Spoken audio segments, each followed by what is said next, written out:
How you guys doing? Well, thanks so much for coming to Hennepin History Museum here. It took me about an hour to find a parking lot. All those people going to the Minneapolis Institute of Art, try to watch Dead Egyptian. This is probably, you're lucky you're going to see a live Egyptian for the first time. First time you see a live Egyptian in a museum, so consider yourself lucky. Anyway, as you know, keeping with the shoe theme, this is also about shoes and barefoot, and I need some help from the audience, and aren't you glad you came in the first row here? And I'd like that first row to take their shoes off and help me out to inspire that story. Thank you. Come on, come on. Doesn't take much. Have a small feet. Thank you, thank you. Work on it. You have 5 minutes to do it. Anyway, well, this story took place in a small village in Egypt. I was 10 years old, and the village was very small, and just before CNN, Al Jazeera, and Facebook, life was very simple. People wake up sunrise and go to field and come back sunsets. So you don't need Google Watch or GPS or anything. Things was rather nice.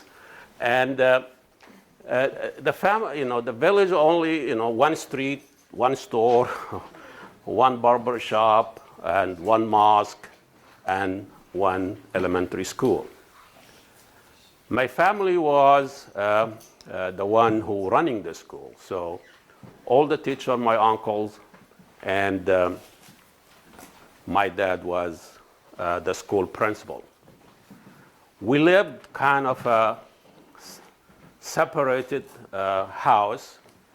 4 uncles, their families, living together one house. I think Trump was there, who was a wall, gated house. And we were very much living separated from the rest of the village. The village kids dress differently, they speak differently, and play different games. And that bothered me a lot, and I want to join in, and I always want to wear like them, and I want to play with them. But being the son of the principal really stood in the way.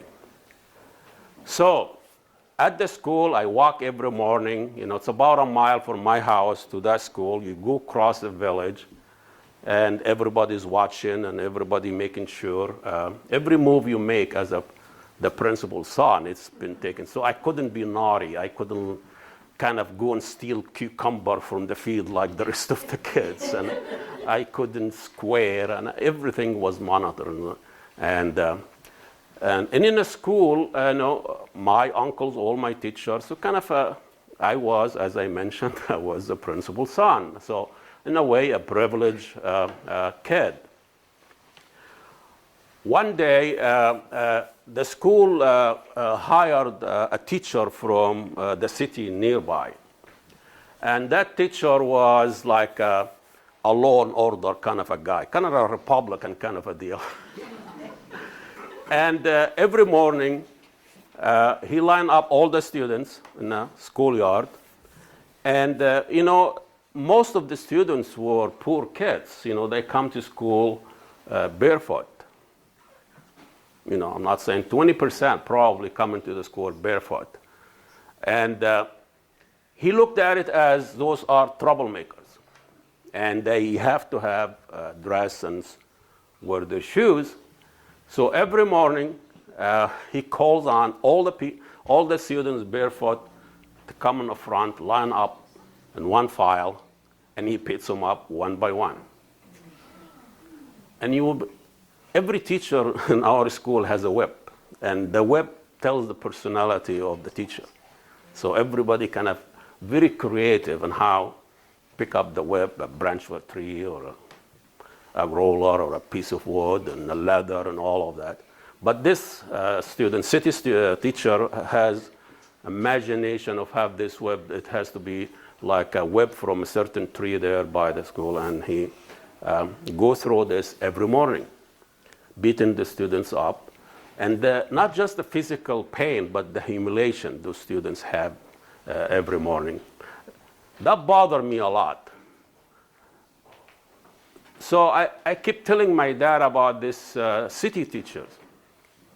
My dad was a busy man, has a business running the school, and didn't really have time to deal with this, have more important things to run. So every day I thinking, how can I deal with this? The city teacher was treating me very special. I'm the one who's smart. I'm the one who, Ahmad, you're the best student in the class, that kind of stuff. You're the smartest kid in the class. And all this kind of widened the gap between me and the rest of the students. So one day I thought to myself, how could I deal with this guy? Nobody can stop him. He's doing this every day. My dad is busy and all of this.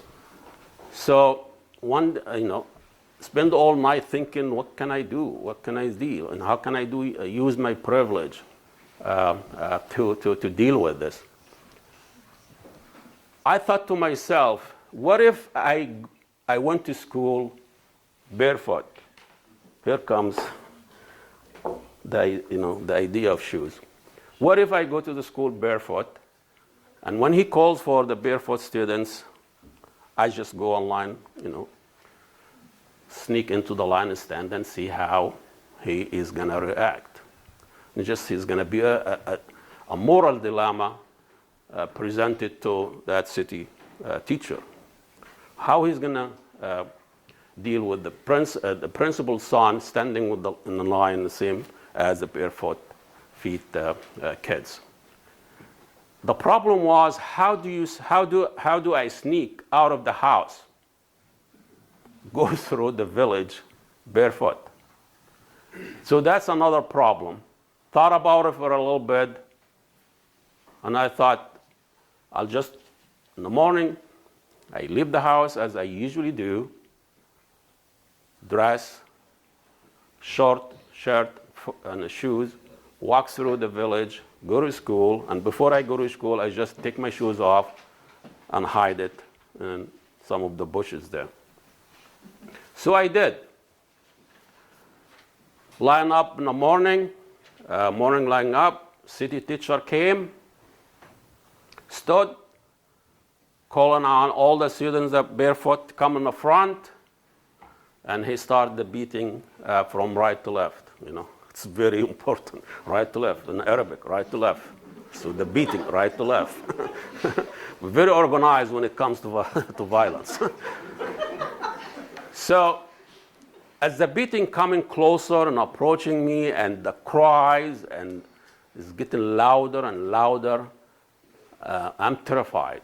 Nobody paid attention to, everybody's preoccupied with what's going on, so people didn't bother me standing in that line. And so as the teacher coming closer, and when I get terrified, my face freezes. You cannot tell how terrified inside. It just freezes.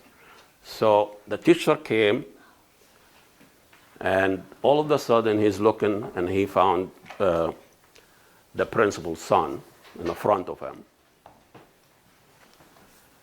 He looked down my feet, and he found me like this, barefoot, and like this, kids. Thank you so much for the visual aid here. And now everybody kind of looking at the teacher and see how they're going to react. By this time, they know I'm with the barefoot students. So the teachers, his reaction was very quick, didn't make this last for a long time. Start dismissing everybody, curse. Tomorrow I'm going to do this double and all this, and tomorrow is another day. And he dismissed the rest of the line. Now, I am Spartacus. I am the hero who stood to this injustice. And that day, the students, for the first time, the villager students, who refused to let me play with them, or refused to always call me the principal's son and all of that, for the first time, they call me with my first name. I'm no longer the principal's son. Now I'm one of them, and the trust came back, and we became a student like everybody else. Thank you very much for listening.